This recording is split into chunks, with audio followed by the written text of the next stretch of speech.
Welcome learners, BA Honours English Part 3, Paper 6, Among School Children by W B Yeats. Among School Children, stanza 1. I walk through the long schoolroom questioning. A kind old nun in a white hood replies. The children learn to cipher and to sing, to study reading books and histories, to cut and sew, be neat in everything. In the best modern way, the children's eyes, in momentary wonder, stare upon a 60-year-old man smiling public man. Stanza 2. I dream of a Lydian body bent above a sinking fire, a tale that she told of a harsh reproof or trivial event that changed some childish day to tragedy. Told, and it seemed that our two natures blent into a sphere from youthful sympathy, or else, to alter Plato's parable, into the yolk and white of the one shell. Among School Children was published in W B Yeats's collection, The Tower, in the year 1928. Yeats was a major influence on Ireland's cultural renaissance during the years when the Irish Republic was being created. When the Irish Free State was established in 1922, he became a senator, and in 1923 he was awarded the Nobel Prize for Literature. Hence the reference in the poem, a 60-year-old man smiling public man. As a senator, he took to a consistent enhancement of the Irish education system, and the visit to the school was one such attempt. He made an inspection to the school called St. Otteran's School in Waterford, South Ireland. This school was based on the principles laid down by Maria Montessori, who stressed the need for children to be allowed free expression within limits and to learn from discovery as opposed to instruction. Yeats clearly approved of this style of teaching, which he terms the best modern way. In a diary entry for March 26, 1926, he wrote, School children and the thought that life will waste them, perhaps that no possible life can fulfill their own dreams or even their teacher's hope. Bring in the old thought that life prepares for what never happens. This poem is considered to be one of the finest of Yeats's compositions.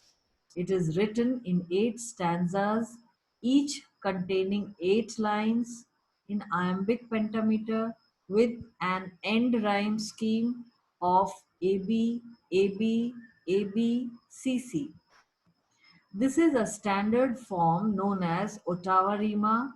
He used this form in three of his greatest poems, namely Sailing to Byzantium, Among School Children, and The Circus Animal's Desertion. In these poems, the use of Ottawa Rima served the purpose to give stately, meditative structure to the poems. With Yeats, Ottawa Rima came of age. The poem is interrogative in nature and raises philosophical questions on the human potential, memory, mortality, and art. It also probes the power of the adults to cast the minds of the children in their charge. The adults being the senators, teacher nuns, parents, etc. The capacity to make them think in certain ways, hold certain faith, agree to certain premise. It is all about an official visit of the senator to a convent school and a record of his individual thoughts. His walking through the long schoolroom means not just the rooms, but refers to the metaphorical schoolroom that is life itself, and probably the never ending learning that continues throughout a person's entire life. He is accompanied by an old nun who is wearing a white hood. She gives appropriate answers to his queries. The poet next visits the classroom full of young girls. They study arithmetic, music, read history, and other books. They are engaging in the abstract ways of thinking that eventually disconnects the individual bits of our experience to each other. They are taught to cut and sew with due precision. In the midst of all this, the poet catches a sense of wonder in the eyes of the eager students. Thus, the smiling mask of a 60-year-old man remains under wraps. The bitterness behind a lifetime of creative and romantic frustration is not for show.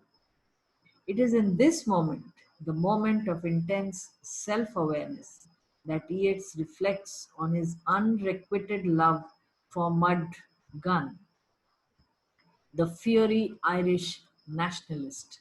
His one sided love for her was the source of inspiration for many of his best poems. In the second stanza, the poet shifts to a secluded world of recollections, from the space of I walk to that of I dream, moving from the actual children of the present to the remembered child of the past, the muse and his love. He also remembers a disturbing incident of her life which she had shared with him, and he had closely sympathized with her. This mutual admiration, sympathies, let him see the two of them as kindred spirits.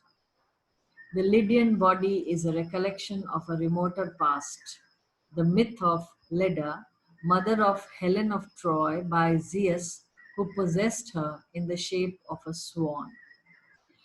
Plato's parable is his myth of the human sphere, which is a symbol of perfection that embodied both man and woman before it was torn and provided the two sexes always struggling to unite themselves. Among school children is an exploration of experience rather than a statement about it. To be continued. Thank you.